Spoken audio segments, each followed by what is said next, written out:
একদিন এক পাখি, এখানে আপনাদের সামনে কিছু কথা বলবো, সেটা হলো মৌমাছি আরো একটা পাখি নিয়ে একটা কিছু গল্প বা কথা। একদিন বিকেল বেলা একটি পাখি একটি গাছে এসে ডালে এসে বসলো। গাছের ঢালে, অন্য ঢালে একটি মৌমাছি বসা ছিল। সেদিন থেকেই একটি ছোট মৌমাছি পাখির সামনে দাঁড়িয়ে মানে উড়ছিল, মানে বসছিল এবং উড়ছিল। পাখিটি মৌমাছির কাছে ডেকে বলল, কেমন আছো মৌমাছি ভাই? মৌমাছিটি উত্তর দিল, ভালো। তুমি কেমন আছো? পাখি বলল, ভালো। অনেক দিন ধরেই তোমাকে একটি কথা ভাবছি বলবো। মৌমাছি জিজ্ঞেস করলো, কি কথা পাখি ভাই? পাখি বলল, মধুর জন্য তুমি কত কঠোর পরিশ্রম করো, কিন্তু লোকজন তোমাদেরকে না জানিয়ে তা নিয়ে যায়।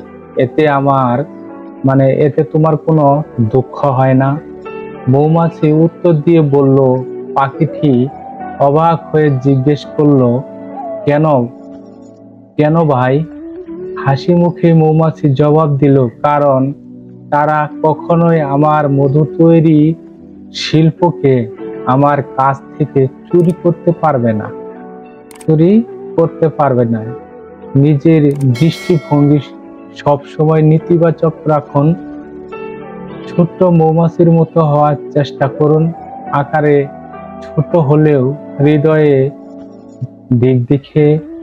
হৃদয়ের দিক থেকে সে কিন্তু অনেক মহৎ। কারণ সে মৌমাছি বলল, আমরা তো মধু সংরক্ষণ করি তাদের জন্যই, যে তারা এসে আমাদের কুঠুর থেকে কিছু মধু নিয়ে যাবে। আমরা তো তাদেরই নিয়োজিত এবং সেবায় থাকি। মানুষ 18,000 মাখলুকাতে সবাই কিন্তু মানুষের প্রয়োজনে, আমরা যে কিছুই করি না কেন সেগুলো মানুষের প্রয়োজনে করি, এটা মৌমাছি বলল। তাহলে আমরা মানুষ একজন আরেকজনকে